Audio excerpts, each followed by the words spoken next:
Sécurité maximale, des chiens pour renifler les caméras, des élus qui soignent leur brushing. Nicolas Sarkozy venait pour la 5e fois en 5 mois en Alsace. Sa matinée, il l'a passée à la centrale de Fessenheim. Le président n'est pas venu uniquement pour parler de sa réorientation avec les ouvriers de la centrale. Mais c'est quoi, c'est un bac pro Toujours pas candidat déclaré à sa succession, Nicolas Sarkozy a martelé un message fort. Le nucléaire est la filière d'avenir pour l'énergie. Et n'en déplaise à François Hollande qui a promis sa fermeture en cas d'élection, on ne touche pas à Fessenheim. Pourquoi veut-il fermer Fessenheim? C'est quand même incroyable, ça marche. C'est le sujet de conversation. L'autorité de sûreté a dit que c'était sûr. Je m'opposerai à la fermeture de Fessenheim. Le nucléaire, ça marche. Le nucléaire, ça fait la compétitivité de la France. Le nucléaire, ça donne du travail à des ouvriers. Il va falloir qu'on démolisse ce qui va bien. Alors qu'il y a tellement de choses qui vont mal.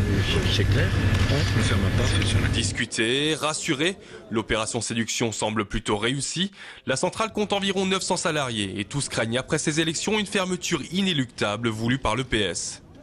Ils ont leur doctrine, c'est-à-dire on suit le fil de route de François Hollande, mais quand on leur demande des arguments techniques pour la fermeture du site, ils disent « Ah, on est des militants, on n'est pas des experts ». Je veux dire, c'est juste une fermeture politique alors qu'ils viennent même pas nous rencontrer, ils sont bornés. C'est un peu malheureux, je veux dire, on est des salariés, il y a quasiment plus de 900 emplois qui sont ici, les 900 emplois font vivre des familles, c'est toute une région qui va être impactée par cette fermeture et c'est pour ça qu'il faut se battre justement avant que cela n'arrive. Nicolas Sarkozy, le premier président de la République à se rendre dans la centrale de Fessenheim, a eu un public facile. Ces 4 mots, on ne fermera pas, lui ont valu une standing ovation et de longs applaudissements.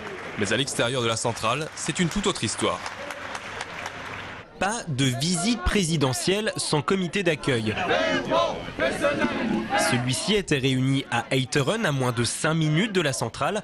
Moins d'une centaine de militants venus parfois d'Allemagne et de Suisse se sont rassemblés devant la mairie depuis 40 ans. Ils réclament la fermeture de la centrale jugée trop dangereuse. Cette visite était l'occasion unique de réclamer à nouveau l'arrêt de la production. Fessenheim, donc c'est la plus ancienne des centrales nucléaires françaises. La plus ancienne est celle qui est en plus mauvais état. Donc il y a eu des rapports depuis de longues années concernant des failles. On est déjà sur une zone sismique.